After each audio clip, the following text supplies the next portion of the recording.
To tell us your history. You were a nurse for 30 years? Yes, I'm still a nurse, yes. And you said that during COVID you helped out a lot with the first responders, helping people that were suffering from COVID, correct? Yes, helping people suffering from COVID, seniors and disabled individuals who were socially isolated. They couldn't get out of their homes. I actually had a home health care, and that kind of went under because people were afraid to let people in and out of their homes. Sure. But we took it upon ourselves. We had to pivot, and we started delivering meals, PPE equipment, household goods to those individuals. And so, yes. Well, tell me what happened with your car. Okay, so I was like on the highway, and that car I had told you before that I had it for like 14 years, and all during COVID and everything, we was delivering the meals and all that. That car had a lot of wear and tear, and then it started smoking. And then I saw some flames. I got out, and then the car caught fire. And they said looked like it was a transmission. Wow. Well, that put that one to bed. Yeah. Yeah. Well, how you been getting around? Yeah. How you get around now? Well, let's see. I had before that I had a fall back in December, and I was using that car. And then, let me see. So then I've been using Uber. I have been using Uber, rising people in the building, and were being provided for me. Early on I had filled out the paperwork for Ride KC. Mm-hmm. They told me that I wasn't 65, and so I didn't qualify. And I tried to get a handicap placard or handicap paperwork from my doctors. I had submitted that. They had turned me down because I don't know if it was filled out or not, but then I went back and resent it in. So just different people trying to help me out. I couldn't afford the Uber anymore because I'm on we all on a fixed income. Yeah, those can get expensive. Yeah, oh my goodness, yes. Too expensive because my doctors, from my fall, I had to see doctors in Overland Park. But then the doctor's offices, they started providing the rides to my doctor's appointments. So that helped out a lot. Well, it was interesting when I called you the other day to verify some of your information. You said that you knew about Cars for Heroes because your son had received a car from us. Yes, I don't know, 2000 and I think his last tour, and he came home, I believe, somewhere around 2006 or 7, and he didn't have transportation, and he had difficulty getting around, and I called and I filled out the application, nominated him, and then he was accepted. And then I believe your friend Slacker called one morning, and he was on the radio, and I believe that's how it went. And then you guys told him where to go pick up his vehicle. Yeah. So yes. So almost 20 years ago. Yes. Yeah. Yes. We've been doing this a long time. Terry's been doing this 30 years. Wow, yeah, I know, I remember. There was another man on there too, a rock and roll guy. I forget his name, but I think he was more during the night. Well, we've had a lot of them. Probably Max. Max Floyd, maybe, with Max Tan and Moffat. Then we went over to actually Moffat and Frankie on 101, and then it went to Slacker. But it's been Doug over at 101. We've had a lot of them. Then we were at No. Okay, that's more the because his name was so different. It was Slacker. It had to be. Yeah. It was Slacker. No, it was Slacker. Yeah. Yeah. He spent 16 years with me on 101 to Fox that we gave cars away. Yes. So now we do a lot of stuff exactly. I don't know if you're a sports fan or a Chiefs fan, or we do a lot with 810 Sports Radio now. Yeah, we do. 810. Yes, I am a Chiefs fan. Yeah? I am a Chiefs fan.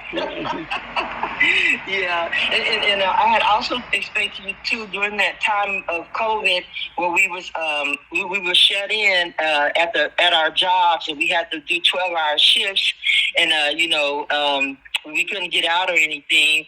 But I kind of sort of had to leave. My mom had dementia, was diagnosed with dementia, so then I took care of my mom for 10 years during that time also. So it's been really, really, really rough, really rough. And, well, tell me I don't ask for a whole lot of anything, and I've always helped my community. So my son was like, "Mom, you need to call and nominate yourself or whoever, or I'll nominate you." Yeah. And then he left. Well, tell me how would it change your life right now if you had transportation? Oh my goodness, it would mean survival. I have 10 grandchildren. I told you 3 of them live here, but still, I miss taking them to their after school activities, helping their mom pick them up. It's been kind of rough, for them too. They don't understand, why I can't walk and why I can't do certain things anymore because I don't have transportation, and it's just not easy to get someone to take all of us to places, So yeah, it would put me back on track, Sure. put me back on track and give me back that sense of normalcy, that I'm used to. Yeah. So I volunteered. I belong to several volunteer groups, Ladies of Charity. A seating center where I go in and I, help with food at the food pantry, the clothing pantry, just different things like that. That's how I keep myself active. Sure. And from falling into depression because one of my sons was murdered back in 2010, and so that's the way I keep myself active and from falling into depression by helping other people. Sure. Because. Yeah, so it would just put me back on track and give me back my sense of normalcy, so I can go, continue my work. What we're doing is this Saturday, we're going to go over to Ward Parkway Shopping Center. There's a Women's Empowerment Day that they're putting on over there, and they asked us to find some people that were first responders that they could select from to get transportation. So, Brian, what do you think? Juanita, I'll tell you, I love your story, and I love that you like helping people, and I think we're going to give you a car.